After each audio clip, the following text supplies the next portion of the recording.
It starts the same way it always starts on the Great Lakes. Not with a monster wave, not with lightning, not with a movie moment. It starts with routine. A gray horizon that can't decide where sky ends and water begins. A cold wind that feels manageable. A ship that has made this run so many times, the men aboard can picture every lighthouse and shoal without ever looking at a chart. And that's the trap, because on Lake Michigan, routine is often the last thing you feel before the lake reminds you, quietly at first, that you don't own the rules out here. On the evening of November 18th, 1958, the SS Carl D. Bradley was doing what she had done for decades, moving through the inland seas like a working animal. No drama, no headlines, just another crossing in a season that was already running out of time. Within minutes, she would be gone. Not sinking slowly, not taking on water. Gone. 35 men aboard, and by the time dawn came back to the shoreline, only 2 of them would still be alive. That's the ending. Now, we have to learn how. Because what haunts the Great Lakes isn't just the storm. November storms are part of the contract up here. Crews expect them. Captains plan around them. Ships are built to endure them. What haunts the lakes is this question. How does a ship built for this water, 600 feet of steel, purpose-built for punishment, fail so fast that trained sailors don't even get time to launch the lifeboats? And here's where the mystery begins.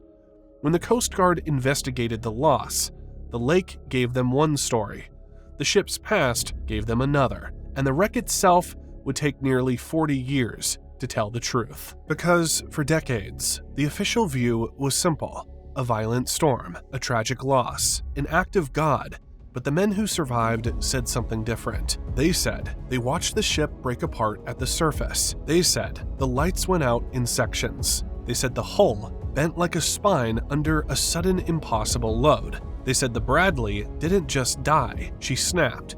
And what they saw would be doubted, dismissed, and then, years later, proven. So, before we go any further, you need to see the Great Lakes the way the crews see them. Not as postcard water, not as a summer vacation shoreline, as an industrial ocean system. Cold, shallow, short-fetched, and violent in a way that feels personal. Because up here, water doesn't just carry boats. It carries the backbone of cities. Iron, salt, stone, coal, grain, steel-making feedstock. The kind of cargo you don't notice until it stops moving, and suddenly, a whole region feels it in higher prices, empty stockpiles, and stalled industry. That's why the ships look the way they do. Great Lakes freighters aren't built to impress you. They're built to work. Long, low, muscular hulls with cargo holds that seem endless, designed to swallow thousands of tons, spit it out at the next port, and go back for more. Again and again and again. And for years, the Carl D. Bradley was one of the kings of that world. A self-unloading freighter, meaning she didn't wait for shore equipment. She brought her own muscle, conveyors, booms, and machinery that let her pull in, unload fast, and disappear back into the weather before the lake could change its mind. When she entered service in the late 1920s, she wasn't just big, she was a statement. But time does something to statements made of steel, and by 1958, the Bradley had decades behind her. Decades of flexing, vibration, wave impact, and fatigue. The slow kind of damage you don't see until the day the structure decides it's done. The frightening part is that ships don't feel old until they fail. And just before the sinking, her captain, Roland Bryan, an experienced Great Lakesman, had written words that would later feel like a warning from a ghost. The ship wasn't in great shape, and she had no business being out in heavy weather. And yet, she sailed anyway, because the most dangerous thing a mariner carries isn't fear. It's confidence earned from all the times nothing happened. Now, let's go to the night of the loss. November 1958. Lake Michigan is in a mood that sailors recognize immediately, the kind that builds all day, the kind that turns the sky into a lid, the kind that makes the water look heavier. Carl D. Bradley is underway in ballast, meaning she isn't loaded with cargo. To someone on land, Empty sounds safer, but sailors know ballast has its own dangers. A ship in ballast rides higher. She reacts more sharply. Her bow doesn't push through water with the same planted authority. She can pitch more. She can slam more. And slamming isn't just uncomfortable. Slamming is a structural punishment, and the lake is building into storm force winds. Winds that don't just ruffle the surface, but push entire wave fields into steep, fast-moving walls. At one point in the day, other vessels are out there too. Not alone, not isolated. Ships running roughly parallel, reading the same forecast, feeling the same blows. And then, as conditions worsen, choices start getting made. Some vessels seek shelter. Some choose to tuck into safer water. Some ride the lee, the protected side of the Wisconsin shore, where land can blunt the wave energy. But Carl D. Bradley leaves the shelter and pushes into open water. And this is where the story tightens. Because when you leave the lee in a storm, you don't feel it in one instant. You feel it as growing violence. The ship begins to work harder. The hull begins to flex more. The motion becomes relentless. The kind of motion that doesn't let you stand still without bracing. The kind that turns walking into climbing. And through all of this, the ship is still doing what ships always do, moving forward. That's the deception of maritime danger. You can be in real trouble and still be moving. Still be upright, still be operational. Right up until you aren't. By late afternoon on November 18th, the storm is serious. Storm force winds from the southwest, pushing fast seas into the ship's quarter. The ship is reported as riding comfortably despite a heavy following sea slightly on the starboard quarter. That phrase is chilling because it means, from the bridge, the ship doesn't look like it's being destroyed. It means no one is screaming yet. It means if you're on watch, you might still believe you're handling it. And then, the lake delivers the moment you never forget. At approximately 5:35 p.m., the ship is about 12 miles southwest of Gull Island. It's cold. It's darkening. The kind of Great Lakes evening where you don't get a gentle sunset, you get a fast fade into night, and then a loud thud. Not the normal crash of water, not the normal shudder of a wave slap, a thud followed by vibration that runs through the ship like a message. In the space of a heartbeat, everyone aboard knows the sound doesn't belong. On the bridge, First Mate Elmer Fleming turns and looks aft, and what he sees drops the bottom out of the world. The stern is sagging. Not a little, not maybe. Sagging in a way a ship should never sag. A ship is supposed to bend slightly. Ships flex. They're designed to. That flexibility keeps them alive. But this wasn't normal flex. This was a failure.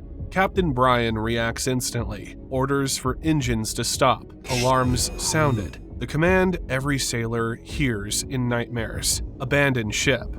And now, the pace becomes brutal. Because when the ship's structure fails, it doesn't give you a nice evacuation timeline. It doesn't let you line up on deck. It doesn't let you do a roll call. It doesn't let you lower boats with calm hands. It turns the ship into a collapsing environment. Somewhere in those seconds, the mate manages to transmit Mayday, position distress, the critical words that tell the world this is not a drill. And then, the ship does what no one aboard can stop. She breaks. The hull fractures rapidly, transforming one vessel into two violent separate sections. The forward and stern sections become different worlds. And that's an important detail. Carl D. Bradley's survival equipment wasn't evenly distributed. A life raft was stored forward. 2 lifeboats were stored aft. Meaning, as the ship breaks, some crew are now trapped in the stern section with lifeboats they might not be able to launch in massive seas, while the life raft is forward, about to disappear into chaos. The stern section's crew tries to launch the lifeboats. In the storm, it's nearly impossible. One lifeboat becomes entangled in cables. The other hangs at an angle that makes boarding or launching unrealistic, dangerous even to attempt. And in heavy seas, a lifeboat isn't a safe escape pod. A lifeboat, lowered wrong, becomes a swinging weapon. A lifeboat dropped into steep waves becomes a smashed shell.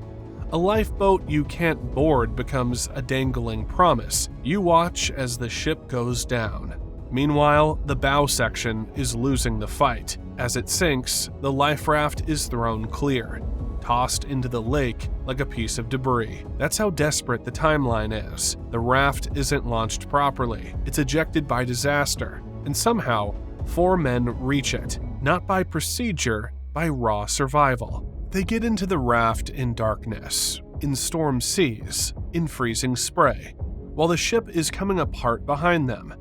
And then, the lake starts working on them.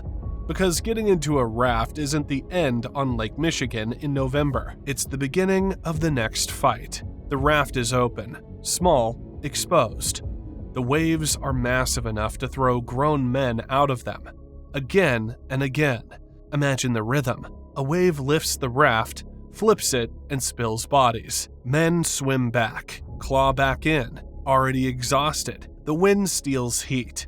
The water steals strength. Your hands stop working properly. Your thoughts stop lining up. Your body begins making decisions for you, bad ones.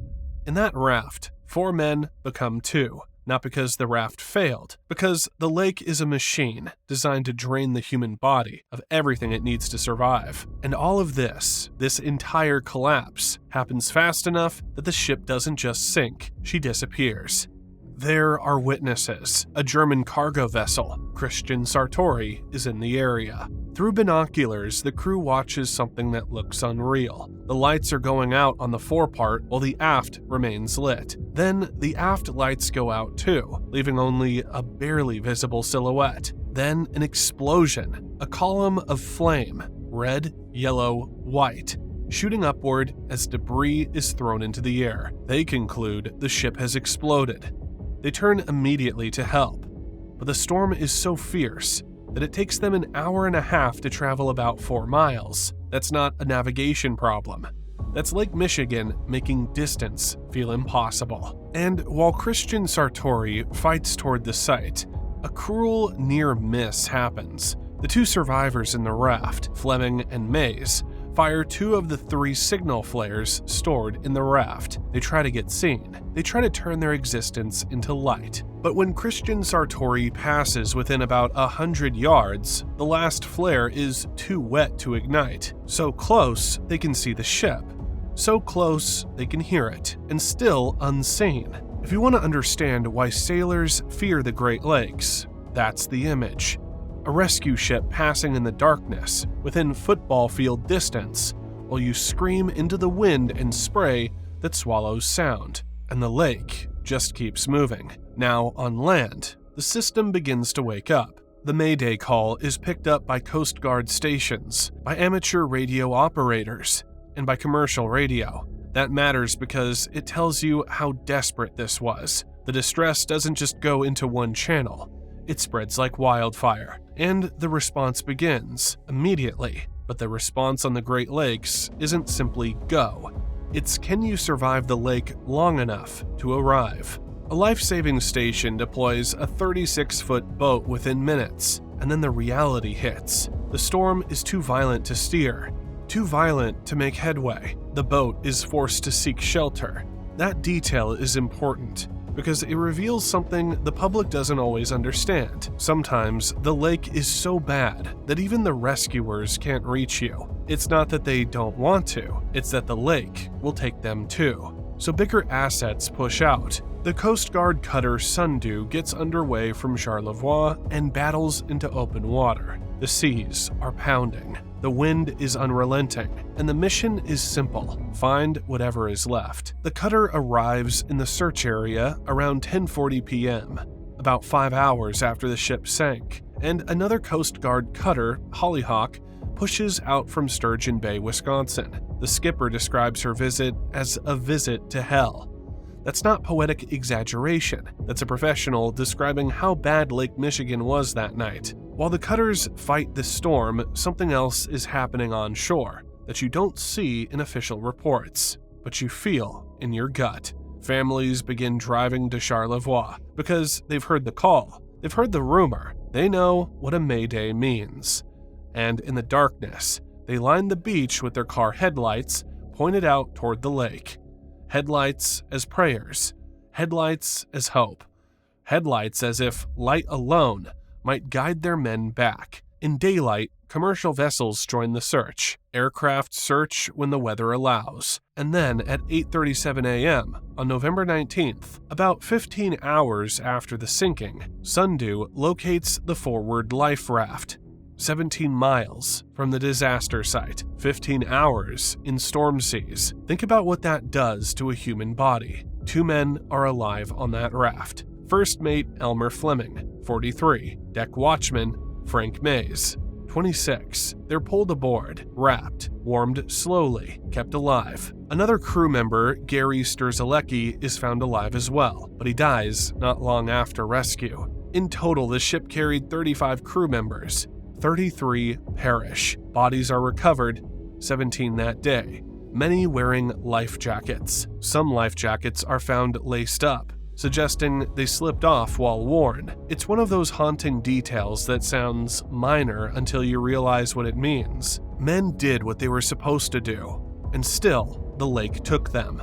15 men are never recovered. They remain part of the lake. Now comes the question that keeps people awake long after the headlines fade. How does a ship like this break apart? Not sink, break, because sinking implies time. Breaking means structural failure is so rapid that survival equipment becomes irrelevant. And this is where the story stops being only about weather and becomes about history, because ships don't usually fail catastrophically from one bad wave, unless something in the ship has already been compromised. Investigators dig backward. They don't just examine the last hour, they examine the last years. They review the ship's service record, repairs, and incidents. They look at the quiet accumulation of damage that doesn't make news, groundings, structural wear, condition reports, fatigue. They look at what happens to a long steel hull after decades of being bent by waves. And to understand this, you need one concept, one piece of physics that Great Lakes sailors live with, whether they use the words for it or not. A ship is a beam, a long beam, and waves load that beam in alternating ways. Sometimes a wave lifts the bow and stern while the middle hangs, unsupported. That's called hogging stress. Sometimes the middle is supported while the ends hang. That's sagging stress. Ships are designed to flex under those loads within certain limits.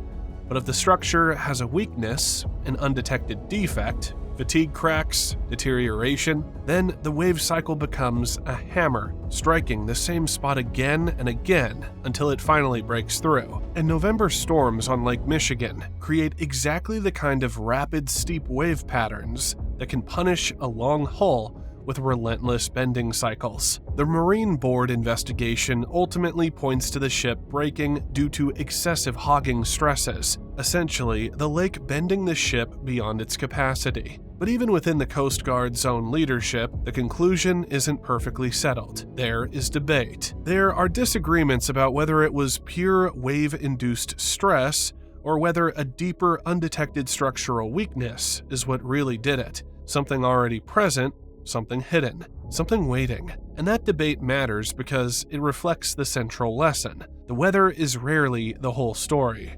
The weather is the test. The ship's condition is what determines the outcome. And Carl D. Bradley, by 1958, was a ship that may have been due for major renewal, major work that might have given her another life. It's one of the most painful what-ifs in Great Lakes history. If the ship had made it to winter layup, major structural work was planned. If the ship had been strengthened earlier, would she have survived that night? If a hidden weakness had been found, some crack, some brittle point, would the ship still be sailing today as a museum piece instead of a grave? Those questions don't save anyone. But they matter because they shape what comes next. Because after tragedies like this, the lakes don't just mourn, they change. The investigation generates safety recommendations, hard, practical ones, changes to lifeboat deployment systems, second life rafts are mandated, more flare signals stored properly, life jackets improved with better retention and support. And over time, the industry shifts toward inflatable life rafts with enclosed canopies, because an open raft in November wind is barely a life-saving device, it's exposure. Every regulation written in the shipping world is written in blood or near blood. Carl D. Bradley wrote a portion of that rulebook. And still, there's another part of this story that refuses to die, because survivors Fleming and Mays insisted they saw the ship break in two on the surface. But in 1959, when the wreck was located by sonar and surveyed with underwater television equipment, the owners concluded the ship appeared to be in one piece. That conclusion has consequences. If the ship didn't break apart, the loss could be framed as an act of God. If the ship did break, then you're forced to confront structural failure as a central factor, something potentially connected to condition, maintenance, and preventable weakness. And for years, that debate hangs over the tragedy like fog, until decades later. In the 1990s, underwater explorers decided to settle it, and Frank Mays, one of the survivors, joins them. Think about that for a second. Imagine surviving a shipwreck that killed nearly everyone you know, then going back down to meet the wreck again, not in memory, but in real water. In 1995, a dive expedition goes to the wreck, but conditions and visibility limit what they can confirm. But in 1997, a remotely operated vehicle captures the truth. The Carl D. Bradley lies in two sections, upright at the bottom, about 90 feet apart, resting at depths in the 320 to 380 foot range. After 40 years, the survivor's account is validated. Mays can say, without anyone dismissing it as shock or trauma, "I saw it go down in two pieces, and now I've seen it in two pieces on the bottom." That's not closure, but it's the truth. And sometimes, truth is the only thing left to give families who lost everything. So what do you do with a story like this? Because it's easy to reduce it to a headline. Lake freighter sinks in storm. But that's not what happened. What happened was worse. A working ship, known, respected, familiar, entered the teeth of a November gale. She rode comfortably until she didn't. Then, in a moment marked by a single thud, the hull's strength failed. The ship broke apart so quickly that the crew did not have time to execute a full abandoned ship plan. Lifeboats could not be launched effectively. A life raft was thrown clear by violence. 4 men reached it, 2 survived, and the rest, men from port towns, fathers, sons, brothers, were taken into black water so cold and violent that even searchers described the mission as hell. If you want the purest lesson of the Great Lakes, it's this. You don't get to negotiate with conditions. The lake doesn't care how experienced you are. It doesn't care how many storms you've survived. It doesn't care if your ship used to be the queen of anything. It just applies force, again and again and again. And if your structure has a weakness, if your hull has been living on borrowed strength, then the lake will find it. Maybe not today, maybe not tomorrow, but eventually. That's why this story still matters. Because every season, on every working waterway in the world, there's a moment when someone says, "We can make it." And most of the time, they're right, until the one time they aren't. Carl D. Bradley was that one time. 33 men paid for it, and the inland seas added another name to the bottom. Another steel warning sign in the dark. So the next time you see the Great Lakes on a calm summer day, blue water, gentle waves, boats like toys, remember that this same water has a second personality. And when it wakes up, it doesn't just sink ships. Sometimes, it breaks them. If you want the next Maritime Debrief, drop the incident you want covered in the comments. Subscribe for weekly reconstructions of real casualties, real timelines, real lessons, and the mistakes we can still prevent. Fair winds and following seas.